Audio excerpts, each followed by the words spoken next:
Kyle here from allmediareviews.blogspot.com. Been a little while since I made a video, since the break and stuff, and been dealing with some stuff. But I'm here to talk about Silicon Valley, the TV series, Mike Judge TV series that was on HBO from 2014 to 2019. Various reasons. For one, not necessarily having access to HBO, but also just I don't know if Silicon Valley. My history with Mike Judge, like many people, I'm a pretty big fan of Beavis and Butthead. Unlike some people, like my wife, I don't really still feel like it's not funny or it was funny from one period. It's dated or whatever, an age thing. No, it's still hilarious, and I have not seen the new version, which that's what I was kind of thinking about doing after I finished this on Paramount Plus. I'm thinking about signing up for that, like the trial version. That and the movie I haven't seen either. The new movie, Beavis and Butthead Do Space, I believe it is. A few other things on Paramount Plus as well. I want to see Bryan Cranston movie where they win the lottery and they give the money away, I guess. And then Fletch Lives, which I'm a huge Fletch fan too. Which I've been thinking about. I love doing music stuff, music lists. That's the primary focus of my channel, my blog history, and my but I love film and television, and I do it. I do the content, here and there. I'd like to start making lists for those too. It's a lot of lists, a lot of time, but life gets in the way. Life happens, of course. But there's some cooling a furnace issue we've had the last couple weeks, which is something that's not a cheap endeavor to replace. Anyway, so I never got into Silicon Valley. I never checked it out mostly because yeah, just access and just I heard it was a little more serious, like, but I heard it was because HBO, it wasn't quite as sort of dumb humor, but like lowbrow humor. I don't know, there's various reasons I never checked it out, and I always meant to, and it's like one of these times I'm gonna try checking that out, spend the time, and I finally did. And the cast, I knew Martin Starr mostly, loved him in Freaks and Geeks, and then it was a few years later, but it was like 8 years later in terms of the year it happened. Party Down, he was in. He was really good in that too. And I'd seen him in one or two like an independent film, but Martin Starr he's become, especially with his role in this show, Silicon Valley, as Guilfoyle and Party Down, kind of an actor that I would watch almost do anything at this point. His deadpan humor, for a lot of people, his role as Guilfoyle, the deadpan humor on Silicon Valley is the best part of the show. Not that that's the only great part or good part of the show, but he has it's countless just lines. Like, he's a Sheldon in some ways. He's not like his perspective isn't Sheldon exactly, isn't so skewed, although he's considered like semi-serious Satanist of some kind, but he just is just so calm, cool, and collected, and nothing seems to phase him. And it's just the deadpan humor, the sarcastic sort of deadpan humor. Just his timing is so good. I mean, some of his character Guilfoyle, like, is some of him in that. Seeing interviews with him, I've watched some interviews over the last 2 days after finished watching the show. I started it around Labor Day, a little before that, so it tells you how long I didn't watch it religiously, because I was watching other stuff and whatever in that window of time. But yeah, I think there's some of him in. I mean, there's definitely a similarity between his character in Party Down as Roman. Like, the two of them could be buddies in some ways. They're not identical, but there's a similarity, and they're going to actually be bringing Party Down back, I guess. No Lizzie Kaplan, unfortunately, for a mini series, but it might not be the only. Like, they'll do maybe one season and then maybe do another season. Maybe Lizzie can come back, but I think as they mentioned that was a few months ago, and I have not seen much on it since. But I'm hoping sometime in 2023, hopefully early. I thought it was early on the Stars Network or the Stars platform, streaming platform. But I want to see it if I get the chance to at some point. So yeah, I'd say so. I watched Silicon Valley. What Silicon Valley is about? People, obviously, Silicon Valley, that area of Northern California, basically. If it's Central or Northern California, because they had the one episode where uh, um, what's his name? T.J. Miller's character goes to the Golden State Warriors. Well, he goes to the arena they play at. So they're obviously in the Bay Area. Erlich Bachman. Um, and anyway, so it's in the that area where all the they call them tech companies, technology companies. What do you call it, like Nasdaq companies, software, internet, programming based software. You know, platform slash application slash anything that runs on with a computer, a smartphone, anything sort of artificial intelligence based, any type of thing that of the last 30 some odd years was kind of in that area. Your Googles, your Facebooks, your I don't know if MySpace was based out of that. Your Twitters, your Oracle's on that little like intro and stuff. And Microsoft, of course. Although I always thought for some reason Silicon Valley was north of there in Seattle. I don't know why I ever thought that, but so that's that area. But this show is I don't even call it. I mean, it's maybe a little more serious and dramatic. Yeah, a fair amount more dramatic than Beavis and Butthead. The Office Space comparison. Watching some interviews with Mike Judge, and he said he did a little bit of that with Office Space. I don't know if he did much with Extract, the sequel to it with Jason Bateman, which I saw and didn't like nearly as much. I loved Office Space though. The whole sort of office work life and the pitfalls and of bureaucratic corporate America, capitalism 101. And in this case, it's a bunch of, technical wizard programmer types, engineers that are part of that sort of numbers game in that whole industry. And one of them has an idea to sort of try doing his thing on his own and come up with his own idea. Sort of like Mark Zuckerberg or at some point back in the past, Steve Jobs or Bill Gates. And the sort of the rise and fall, the struggles. It's very much the plots like Office Space to an extent. Beavis especially to a larger degree. The whole Murphy's Law comes up frequently, where you think they're finally going to get there and get past. And of course, there's the antagonist, played by Matt Ross, who's the CEO of Hooli. Hooli's not Google, and it's not Amazon, but it's sort of doing what both of them do in a way. In some ways, well, it's not a search engine exactly, but it's a $1 billion company, and he's like And the thing is, Matt Ross, I knew from a movie called Ed's Next Move way back. I saw on IFC multiple times. I always liked that movie. It was sort of a small film. A guy leaves Wisconsin to go to New York. He's a engineer of sorts, like a scientist. But he meets a girl there, and a girl's in a band. It's kind of a light-hearted movie. I mean, it's a dramedy. But he was really good in that. It's weird that's the same guy, although I haven't seen him in that much since. But looking at his credits, he's done a lot of other stuff. But he's played the sort of corporate tycoon,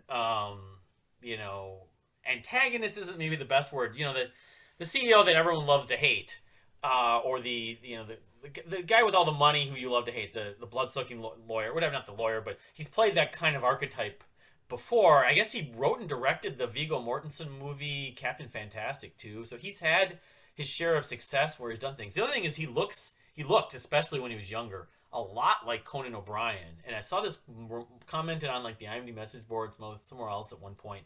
I want to see him and Conan. Like, I don't know if there's an interview where Conan interviewed him and asked him about this. Like, are you sure we're not related? But he plays it pretty well. I mean, you love to hate him, but at some point you sort of, I mean, he's a little bit like Trump, a little bit like, yeah, I think probably the era of Trump kind of impacted some of his character's story arc. The other thing that's weird about the show is the very first season, the other kind of rival guy that his Gavin Belson character is this guy named Peter Gregory, played by what was the guy that was in a show I loved. It was only on one season on AMC called Rubicon. Although he was sort of annoying both in this show and in Rubicon. I'm thinking, who's the actor's name? He passed away. He ended up getting, I was probably an aggressive cancer of some kind, because he wasn't able to even film. I'm not even sure if he filmed the entire first season. What was the actor's name again? Christopher Evan Welch. I almost would be tempted now after watching the whole show to go back and watch those first few episodes. He's an investor, the VC as they call him. He helps out this the guy Thomas Milchich's character, Richard Hendricks' idea, who's got this compression algorithm. He helps him out with some money. They go back and forth like between him and Peter Gregory and Gavin Belson, who's going to sort of get the winning bid, where he'll be supporting this startup of sorts. And of course, I can't remember, but he'd been living with them. But then the other guys that are within, they're going to be on board with Richard Hendricks' algorithm, including Guilfoyle, Dinesh, played by Kumail Nanjiani, and what's his name? The guy I just mentioned a little bit ago. He's another investor, but he's on a smaller scale. I should know the cast by the top of my head. Just watch the show. Erlich Bachman. Erlich Bachman, of course, T.J. Miller leaves the show. T.J. Miller had been in Deadpool. And I do remember him somewhat. He was like sort of a right-hand man to Deadpool. He did the Emoji Movie, and he left after 4 seasons to do that stuff. Now, I can sort of get the Deadpool thing. He did the first one, I think, while he was still on the show. But I'm kind of with some of the reviews and critiques of the last 2 seasons of Silicon Valley, and that the loss of Erlich Bachman impacted the show somewhat. I still enjoyed the last 2 seasons, but it wasn't quite as good. His character had a good sort of counterbalance and sort of, was it comic relief? Some of the stuff when something was really going bad, you had Erlich Bachman swoop in and make a comment, and it's like you always had, like, if Erlich Bachman has a good day, then Richard Hendricks has a bad day, or if something's going really good for Richard, then something bad goes for. It's weird, the dynamic works so well. Now they enhanced the character, this Jin Yang character, the last 2 seasons, who's a comedian who, like Mike Judge, didn't even go to school for comedy or writing or entertainment. But he turned out to be pretty funny. The scene where he orders the smart refrigerator was hilarious. Who was it? The guy who plays Jin Yang. I keep on getting videos for him. Asian actor, although Jimmy O Yang. I'm not sure. He said he actually grew up here. He moved here when he was 12, but from China. But I'd also there's Zach Woods, who is the Jared character. His actual character's real name is Donald, but they only mention that once or twice. He's very Sheldon-like, more than Guilfoyle. He's very Sheldon-like, but he again adds a different layer. That's what's sort of unique about the show and the characters, that they all have some connections, but they're all different in their own ways, and they all have those sort of like different comedic elements. Is the humor a little lowbrow, a little toilet, a little dick humor? Yeah, there's a little bit. There's a fair amount of that. There's a lot of Effenheimers. They're on HBO. They got away with it. Stuff that Mike Judge never got away with doing King of the Hill, or obviously Beavis. Even to an extent, maybe Office Space. If you do an Office Space now, I can imagine it would probably have more expletives and you get away with some more stuff. But is it misogynistic? Yeah, my wife watched a little bit of it, and she's just like, why would I watch? She likes Martin Starr. She liked Freaks and Geeks. She's even, like I said, at one point she liked Beavis and Butthead, and she likes Office Space, but it's too misogynistic, and it's, I don't know. Amanda Cruz, who played Monica, has been in a ton of stuff, including Sex Drive when she was pretty young. That was the second movie, I think, from the guy who did A Never Been Thawed. And she's done a lot of stuff. I couldn't believe how many things I'd seen her in. So, what was the guy's name who did? I can't remember his. Sean Anders, whose sister Andrea is done more acting. But one of my favorite movies. I mean, if I do a movie list, Never Been Thawed, it will be pretty high on the list. So, yeah, I mean, you could talk a lot about certain seasons, about certain characters. You had Ben Feldman, who got best known around the same time, like a year after. He was the lawyer. He was Richard Hendricks' lawyer, but he became known for Superstore. He was in some other stuff, but he's pretty good his character's different than Jonah on Superstore on this. He's like sort of, give it to me, honest lawyer type. but he's pretty good. I mean, he shows up here and there. There's a lot of these other support characters which are hit and miss, but the guy who played Russ Hanneman is very effectively annoying, constantly, almost to the point where you just assume he's going to be annoying. And at first just wanted him off. Like it's like I'm sick of this plot with him. I want him to go away. And then I'm like, he's better than some of the alternative. They brought on Haley Joel Osment for a couple episodes, and I couldn't believe I didn't recognize who it was.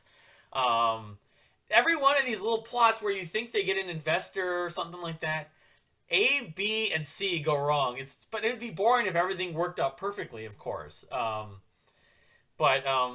I mean, is it my favorite show ever? Is it my favorite thing Mike Judge has done? No, but I can definitely see why people really liked it. Why it got a lot of critical acclaim, and why it holds up. I mean, it holds up now, I guess, in 20 years. But the only thing is, there's been a little bit of some off-camera stuff about some of the characters, of course, some of the Me Too stuff, and so that's slightly tainted it. But I mean, not like Martin Starr, nothing bad's ever come about him, and I love him, and this is maybe his definitive role at this point. He's in the Spider-Man movies too, and Kumail Nanjiani, who did The Big Sick, which my wife and I saw, which we liked, and he was in the first episode of The Twilight Zone with Jordan Peele. That show, unfortunately, I guess didn't get the best reviews. I only saw the pilot episode of that because it's on YouTube. But he's been doing stuff. He was on not Colbert. He was on Oliver. But I wonder what the cast, because it's been now a few years. I wonder what the cast of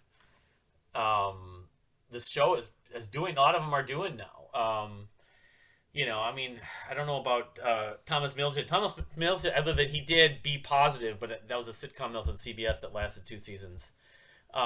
There's another actor, the woman who replaced the Peter Gregory character, who passed away, the guy, Christopher Evan Welch.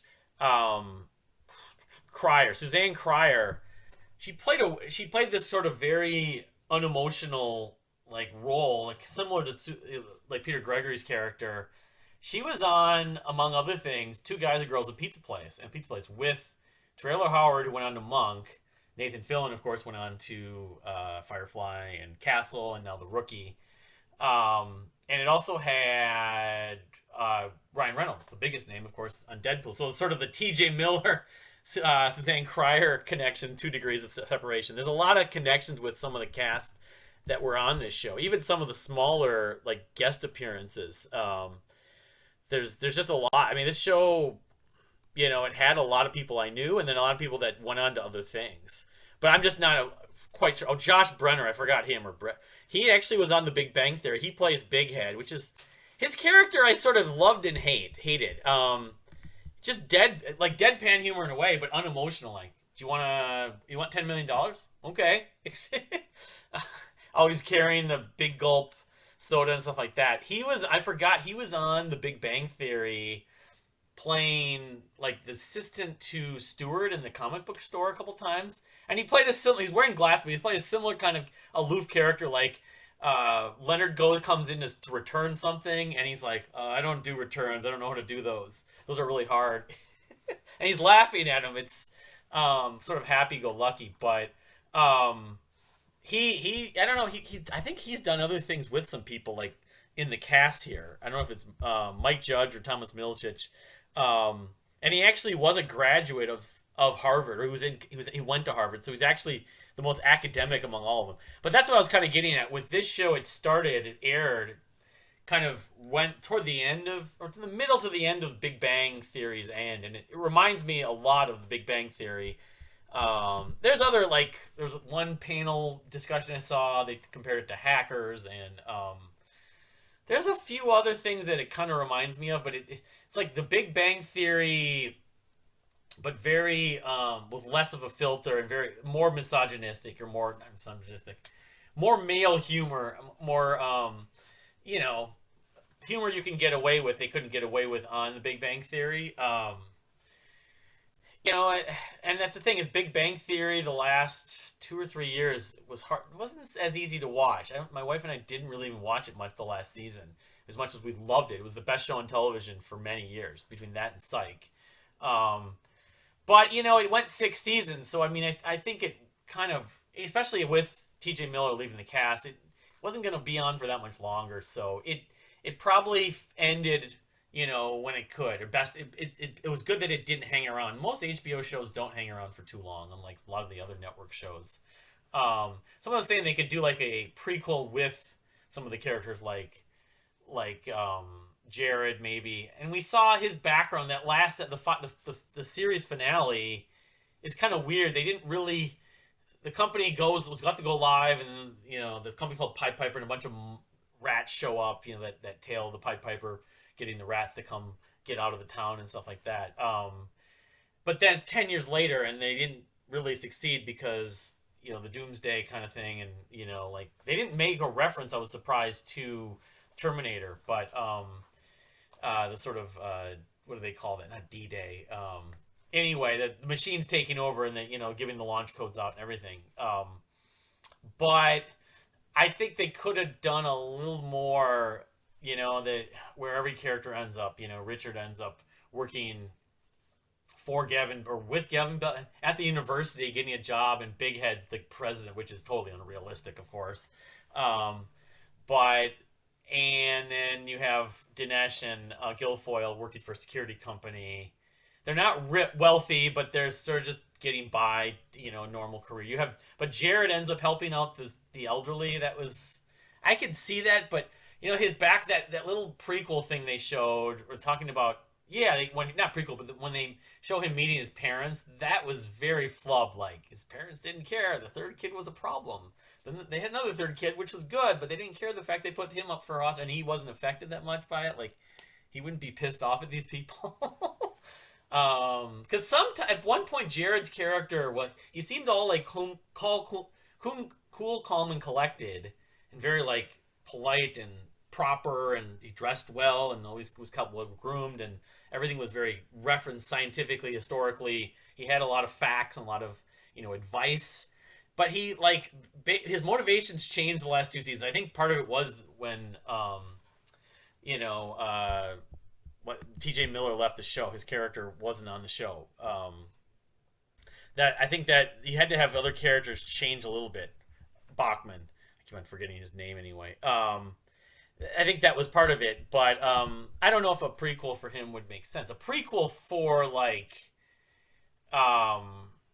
some of the other characters might have worked better. Bachman actually, but unfortunately, the reason why T.J. Miller left was sort of they gave him, it looked like they were giving him windows to come back, and he didn't want to. So I think the bridge was a little too burned at this point. Something would have to be felt different. If they were to do a reunion, I don't know if he'll be involved. Sadly, I don't know. I would hope that the bridge could be mended, but the odds seem kind of thin at this point. But who knows?